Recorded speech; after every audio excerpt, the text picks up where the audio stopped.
Oke, haleluya. Puji Tuhan. Ya, selamat datang lagi sekali lagi bagi mereka mungkin yang akan masuk, yang baru masuk ya. Kita ucap selamat datang dan Anda boleh sharekan link ini kepada teman-teman Anda. Juga Anda boleh pergi ke YouTube saya, Pastor Carlos Sokobos ya. Dan ikuti ibadah kita di sana, khotbah-khotbah dan pelajaran-pelajaran yang kita upload. Anda juga boleh bagi-bagikan, sharekan kepada teman-teman Anda, keluarga Anda, supaya mereka juga diberkati lewat firman Tuhan, ya, dan didorong, dikuatkan, diteguhkan untuk melayani Tuhan dan hidup bagi Tuhan. Alright, haleluya. Nah, malam ini saudara-saudara, um, minggu lalu kita tidak ada kebaktian karena saya kurang sehat. Saya uh, dalam mengambil antibiotik, suara tak berapa bagus. Tapi puji Tuhan hari ini ada baik sedikit, walaupun ada masih sedikit tinggal, kahak-kahak ada sedikit, ya. Saya percaya beberapa hari ini akan pulih sepenuhnya. Oke. Okay? Ya, minggu lalu kita tidak ada kebaktian, jadi saya khotbahkan sambungannya dalam bahasa Inggris, ya. Dan tapi ada Ibu Jennifer kata, Pastor bagus kalau dikhotbahkan dalam bahasa Malaysia. Jadi malam ini saya akan sambungannya dalam bahasa Malaysia. Sebenarnya tadi pagi saya khotbah dengan khotbah yang baru, tanda-tanda akhir zaman Alkitabiah, dalam Alkitabiah, dan mungkin itu saya akan sentuh satu hari nanti, supaya kita tahu tanda-tanda yang Alkitab katakan, yang Yesus sudah nyatakan bagi kita. Tapi malam ini, message yang pertama tentang bersiap untuk kedatangan Tuhan Yesus Kristus itu saya petik daripada Matius 25, ya, dari ayat 1 hingga 13, berbicara tentang 10 uh, gadis, ya. 5 dari antaranya bijak dan 5 dari antaranya bodoh. Ini berbicara tentang orang Kristen, ya, orang percaya menantikan kedatangan Tuhan Yesus Kristus. Uh, dan yang 5 itu bijak karena mereka membawa pelita mereka, lampu mereka, pelita mereka bersama dengan minyak, dan membawa minyak lebih, menyediakan minyak yang lebih. Tapi yang bodoh itu hanya membawa lampu mereka atau minyak, pelita mereka, tapi tidak membawa minyak yang lebih, ya, dan mempelainya tidak sampai di waktu yang mereka nantikan.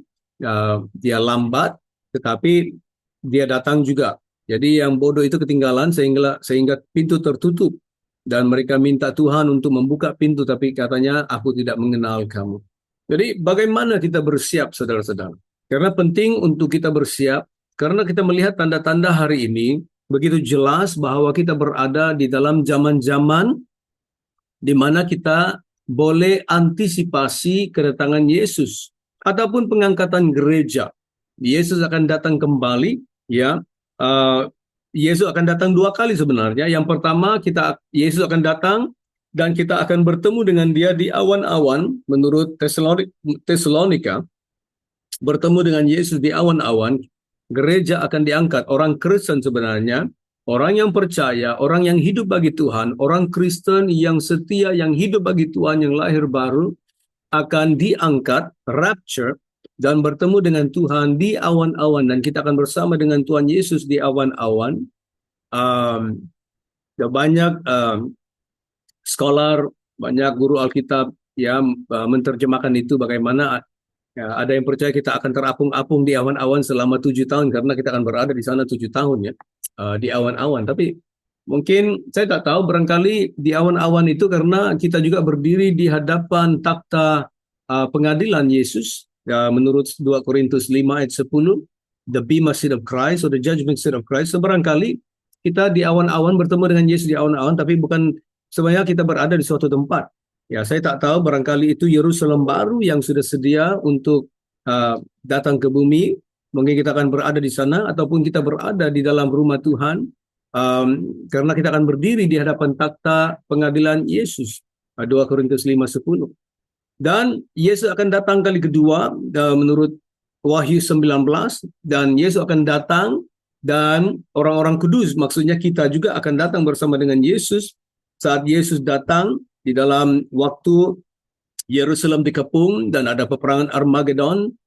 Yesus mengalahkan segala musuhnya dan Yesus akan memerintah selama 1000 tahun. Kita akan datang, itu kedatangan Yesus yang kali kedua.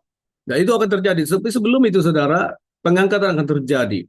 Ya, dan kita harus siap, ya, kita harus siap. Saya selalu katakan kalau Yesus belum datang di zaman kita, di waktu kita, barangkali kita yang akan datang kepada Yesus, itu sudah pasti ya. Karena ditetapkan bagi manusia untuk mati sekali, meninggal sekali, dan setelah itu penghakiman, udah judgment.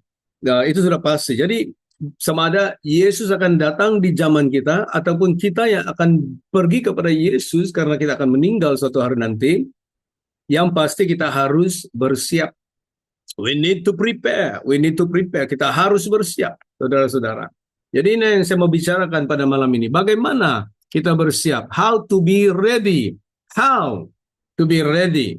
How to be ready. Alright? Ada beberapa perkara yang saya mau kongsikan. Yang pertama, kita harus memiliki atau menetapkan, to maintain relationship with Christ. Kita harus menetapkan suatu hubungan yang erat dengan Tuhan Yesus Kristus. Di dalam Yohanes 15 ayat 4 dan 5. Yesus berkata, "Tinggallah di dalam aku dan aku di dalam kamu. Sama seperti ranting tidak dapat berbuah daripada dirinya sendiri, kalau ia tidak tinggal pada pokok anggurnya. Demikian juga kamu tidak berbuah, jikalau kamu tidak tinggal di dalam aku. Akulah pokok anggur dan kamulah ranting-rantingnya. Barang siapa tinggal di dalam aku dan aku di dalam dia, ia berbuah banyak. Sebab di luar aku, kamu tidak dapat berbuat apa-apa." Jadi di dalam kehidupan kekristenan itu, hubungan yang erat bersama dengan Tuhan Yesus itu sangat-sangat penting, saudara-saudara. Dan kita harus mengambil waktu, kita harus memberi waktu, memberi fokus untuk membangun hubungan bersama dengan Yesus. Seperti 10 gadis ini dalam Matius 25. Ya, saat 5 gadis yang bodoh itu, mempelai sudah datang dan mereka sadar bahwa mereka tidak ada cukup minyak untuk lampu mereka terus menyala. Mereka minta kepada 5 gadis yang bijak itu, kata, "Berikan minyak kepada kami, karena minyak kami tak cukup." Tapi yang 5 gadis yang bijak itu berkata kepada mereka, tidak boleh. Kami tidak boleh memberikan karena nanti tidak akan cukup untuk kami dan untuk kamu. Katanya, "Pergilah dan belilah daripada mereka yang menjualnya." Jadi, saudara, di dalam kehidupan Kristen, kita harus membeli. We need to buy. Maksudnya kita harus bayar harga untuk membangun hubungan yang erat, untuk mengenal Yesus, memiliki hubungan yang intim bersama dengan Yesus, atau kita tinggal di dalam Yesus, maksudnya to abide in Christ, maksudnya tinggal atau diam dalam Yesus dan hidup di dalam Yesus itu, tetap hidup di dalam Yesus itu, kita harus bayar harga. Bagaimana kita bayar harga? Doa. Kita harus beri, invest waktu di dalam doa, invest waktu dalam firman Tuhan. Alkitab itu, saudara-saudara, bukan kita hanya miliki Alkitab dan kita hanya letak atau ampai saja di situ, ya, tanpa kita membaca, atau kita hanya baca karena kita susah mau tidur, jadi kita baca Alkitab supaya kita rasa ngantuk. Ataupun kita baca Alkitab hanya karena kita ada masalah, kita melalui suatu situasi, ya, jadi kita mau jawaban dari Tuhan lalu kita baca Alkitab. Itu bukan caranya, saudara. Itu bukan bayar harga. Bayar harga maksudnya kita baca Alkitab setiap hari, walaupun mungkin kita penat, capek, mungkin karena kita ngantuk, tapi kita harus tetap baca Alkitab setiap hari. Itu bayar harga. Berdoa, meluangkan waktu, bangun awal pagi, itu bayar harga. Datang gereja setia setiap hari Minggu, setiap ibadah, Bible study, prayer meeting, itu bayar harga, saudara. Ikut seminar, belajar, ya, itu bayar harga. We need to pay the price. We need to buy it. Buy it.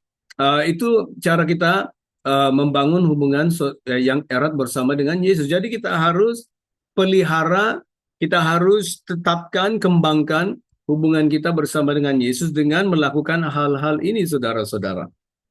Jadi itu salah satu cara kita untuk bersiap untuk menantikan kedatangan Tuhan Yesus Kristus. Kita harus hidup di dalamnya. Hidup di dalamnya. Yang kedua, kita harus hidup dalam kehidupan yang kudus dan hidup yang taat kepada Tuhan. Taat kepada firman Tuhan. Ya, hidup kudus, saudara-saudara. dalam 1 Petrus 1 ayat 16. Firman Tuhan berkata, sebab ada tertulis, kuduslah kamu sebab Allah kudus. Dalam Yohanes 14:15, Yesus berkata, kalau kamu mengasihi aku, kamu akan memelihara ataupun melakukan perintahku. Ya, if you love me, keep my commandments. Kalau kita mengasihi Yesus, kita akan taat. Kita akan melakukan perintahnya. Itu orang Kristen, saudara. Hidup menantikan Yesus atau bersiap sedia menantikan Yesus adalah hidup yang kudus dan hidup yang taat kepada Tuhan. Coba renungkan perkataan taat kepada firman Tuhan, taat melakukan firman Tuhan, saudara-saudara. Itu pun sudah cukup untuk mengubahkan hidup kita. Maksudnya, kalau kita taat kepada firman Tuhan, banyak hal dalam hidup ini kita harus tanggalkan dan kita tidak boleh lakukan, saudara-saudara. Adakah kita taat kepada firman Tuhan untuk melakukan hal-hal ini? Itu dipanggil ketaatan. Ya, maka kita bilang kita taat kepada Tuhan, tapi kita tetap melakukan hal-hal yang kita tahu tidak baik dan tidak menyenangkan Tuhan. Itu bukan taat kepada firman Tuhan. Jadi saudara, kita harus hidup dalam hidup yang kudus dan taat kepada firman Tuhan. Yang ketiga, kita harus berjaga-jaga. Ya, kita harus aktif. Bahasa Inggris kata vigilant, tekun dan juga berjaga-jaga. Dalam Matius 24 ayat 42. Karena itu Yesus berkata, karena itu berjaga-jagalah, sebab kamu tidak tahu pada hari mana Tuhanmu datang. Benar ya, saudara-saudara, kita tidak tahu bila Tuhan Yesus akan datang. Kita tahu Yesus akan datang karena Yesus sendiri yang mengatakan, katanya, aku akan datang kembali. Di dalam Yohanes 14 dan juga di dalam ayat-ayat firman Tuhan yang lain. Paulus juga mengatakan di dalam tulisan-tulisan Paulus, Petrus, Tuhan akan datang, buku Yudas, Jude, Tuhan Yesus akan datang kembali. Kedatangan Tuhan Yesus itu pasti dia akan datang kembali. Tetapi kita tidak tahu. Tidak ada orang yang tahu bila Tuhan Yesus akan datang. Saya tahu ada juga orang Kristen dan gereja-gereja yang memprediksi dan menghitung-hitung ya dari sejarah manusia tahun-tahun begini begitu dan memprediksi Tuhan Yesus bila Tuhan Yesus akan datang. Tapi tidak ada orang yang tahu, saudara. Setiap prediksi mereka itu seperti Jehovah Witnesses, Seventh Day Adventist, mereka coba memprediksi dan menghitung kedatangan Tuhan Yesus. Banyak kali mereka salah dan mereka harus ubah lagi ya prediksi mereka. Tak perlu. Tuhan Yesus sendiri pun berkata, tidak ada orang yang mengetahui bilakah anak manusia itu akan datang. Malaikat pun tidak tahu, anak manusia sendiri pun tidak tahu, hanya Bapa di surga yang tahu. Jadi tugas kita bukan untuk memprediksi. Tugas kita adalah untuk bersiap-siap, berjaga-jaga, bertekun untuk berjaga-jaga. Dalam Matius 22 ayat 33, demikian juga jika kamu melihat semuanya ini, ketahuilah bahwa waktunya sudah dekat, sudah di ambang pintu. Nah, walaupun tidak ada orang yang tahu bila Yesus akan datang, ya, waktunya, tahunnya, tidak ada orang yang tahu. Tapi Yesus memberikan kita tanda-tanda. Ini yang saya bicarakan tadi pagi, tanda-tanda. Ada 15 tanda-tanda di dalam firman Tuhan. Banyak lagi sebenarnya, tapi disenaraikan ada 15 yang saya kongsikan tadi. Tanda-tanda di mana kita berada di dalam akhir zaman dan kedatangan Yesus akan datang bila-bila pun boleh terjadi. Ataupun pengangkatan atau rapture itu akan terjadi bila-bila saja. Katanya sudah di ambang pintu karena kita melihat tanda-tanda begitu jelas. Banyak tanda-tanda Alkitab sudah nyatakan sedang terjadi pada hari ini. Nah, tugas kita adalah untuk berjaga-jaga, bertekun, berjaga-jaga. Be vigilant and be watchful. Be vigilant and be watchful. Hidup berjaga-jaga. Walaupun kita sibuk dalam dunia ini.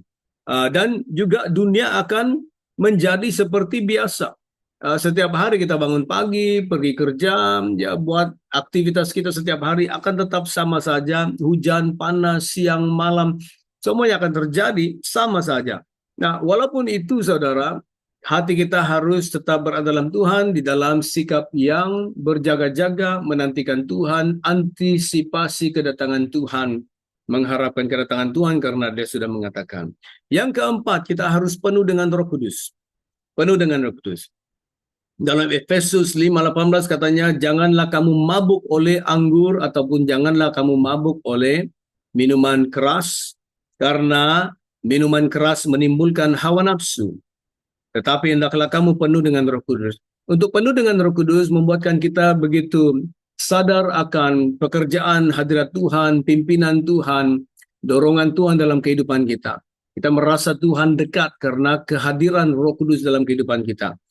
Kita merasa ada kepekaan kepada hadirat Tuhan. Ya, Roh Kudus menolong kita untuk hidup di dalam Tuhan. Dia memenuhi kita dengan kuasa Tuhan, dengan kekuatan Tuhan, tenaga Tuhan, untuk hidup bersama dengan Tuhan di dalam akhir zaman ini, saudara-saudara. Jadi penting untuk kita penuh Roh Kudus. Bukan hanya untuk kita berdoa dalam bahasa roh, bukan hanya untuk kita melakukan mujizat atau mengalami kuasa Tuhan dalam hidup kita, tapi untuk hidup bagi Tuhan, siap untuk kedatangan Yesus.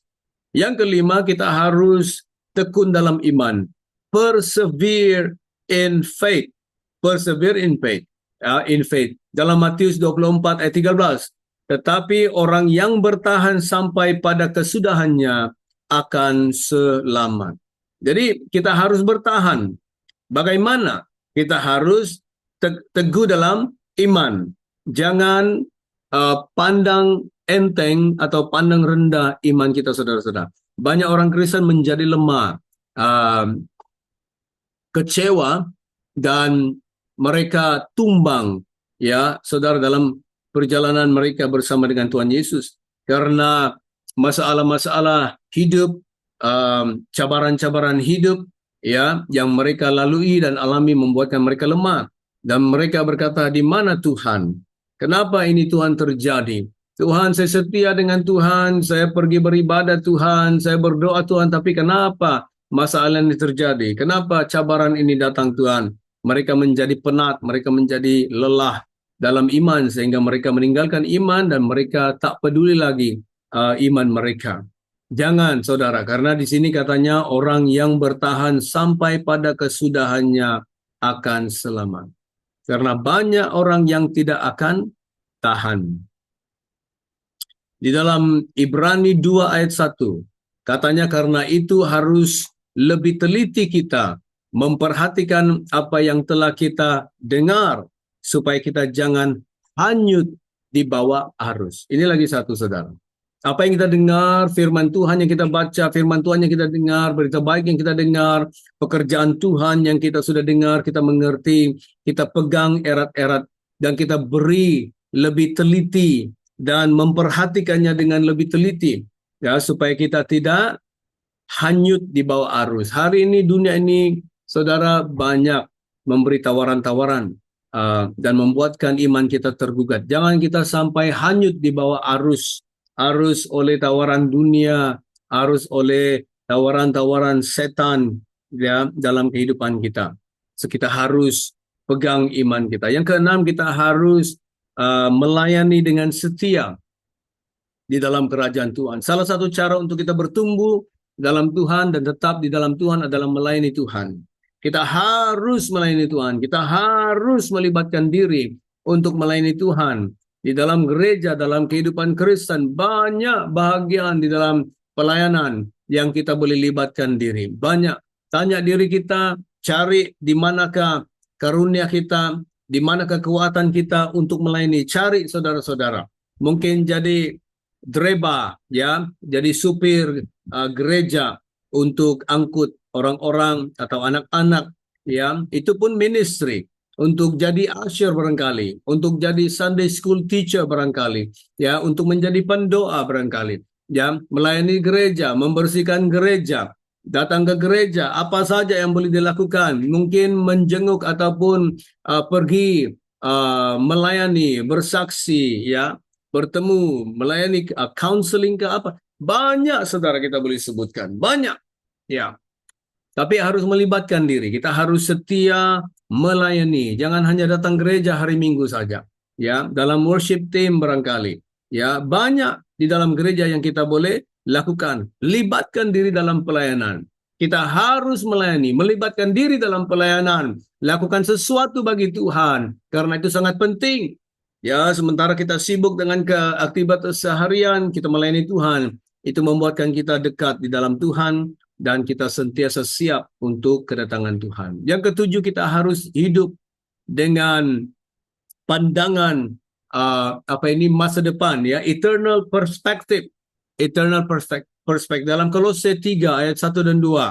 Karena itu kalau kamu dibangkitkan bersama dengan Kristus, carilah perkara yang di atas, di mana Kristus ada, duduk di sebelah kanan Allah. Pikirkanlah perkara yang di atas, bukan yang di bumi. Jadi sementara kita hidup dalam dunia ini, firman Tuhan pun mengatakan, biarlah pikiran kita itu memikirkan hal-hal yang di atas. Karena kita ada satu bagian, satu janji Tuhan, satu pengharapan yang pasti. Hidup kita di sana, saudara. Sorga menantikan kita, saudara-saudara.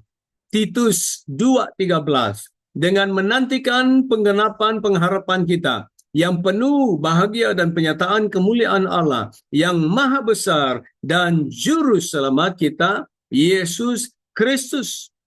Ada waktu penggenapan pengharapan kita yang penuh bahagia dan penyataan kemuliaan Allah yang maha besar.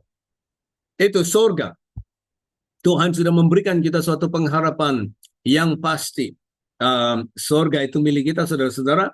Tapi kita harus hidup setiap hari memikirkan hal-hal yang di atas, bukan perkara yang di bumi. Dan yang terakhir, nomor 8, kita harus hidup mengasihi sesama kita, saudara-saudara kita. Dalam Yohanes 17:21, Yesus berdoa, katanya, supaya mereka semua menjadi satu sama seperti Engkau, ya Bapa, di dalam aku dan aku di dalam Engkau, agar mereka juga di dalam kita, supaya dunia percaya bahwa Engkau yang telah mengutus aku. Kita hidup dalam kasih. Hidup dalam kasih Tuhan mendorong kita untuk bersaksi. Hidup dalam kasih Tuhan mendorong kita untuk menjangkau jiwa. Hidup dalam kasih Tuhan mendorong kita untuk melayani Tuhan, saudara-saudara. Saudara, kita harus siap sedia menantikan kedatangan Tuhan Yesus Kristus, dan kita belajar bagaimana untuk bersiap sedia. Message ini mungkin simple, tapi sangat-sangat membantu kita, mendorong kita untuk bersiap bagi Tuhan. Ya, dan Anda boleh lihat kembali dalam video ini untuk ingat kembali apakah hal-hal yang kita harus lakukan untuk bersiap sedia menantikan kedatangan Tuhan Yesus Kristus. Saudara, apa yang saya mau dorong kita malam ini, hiduplah dekat dengan Tuhan. Berjalanlah setia bersama dengan Dia setiap hari. Jangan kita sampai lupa akan pengharapan kita. Jangan kita sampai menjadi lemah di dalam iman kita. Karena hambatan kehidupan, cabaran-cabaran kehidupan, kita harus meletakkan Yesus di depan kita. Yesus sentiasa berada dalam hati kita dan di dalam pemikiran kita setiap hari. Bukan kita kata itu menjadi religious atau menjadi seorang yang agamawi, tapi bukan. Itu adalah kehidupan yang realitas. Hidup Kristen yang realitas. Kita berjalan, hidup bersama dengan Tuhan setiap hari, saudara-saudara. Haleluya. Cara ini mendorong Anda hiduplah bersama dengan Tuhan. Karena kedatangan Tuhan, akhir zaman boleh terjadi bila-bila saja, saudara-saudara. Haleluya. Tuhan berkati. Kita akan berjumpa minggu depan. Mari kita berdoa. Terima kasih Bapa di surga. Terima kasih firman-Mu. Ya Tuhan, kami mau bersiap sedia. Tolong kami dengan Roh Kudus-Mu, kekuatan-Mu, dengan firman-Mu. Apa yang kami dengar malam ini, Engkau bangkitkan kami. Engkau membuatkan kami bangun dari tidur kami, Tuhan. Sehingga kami hidup erat dan hidup dekat bersama dengan Tuhan. Terima kasih Bapa, terpuji nama-Mu. Haleluya, dalam nama Yesus kami berdoa. Amin dan amin. Tuhan berkati saudara-saudara. Kita akan jumpa minggu depan. Jangan lupa sharekan ini kepada teman-teman Anda. Ya, shalom dan selamat malam dan Tuhan memberkati. Amen. Amin.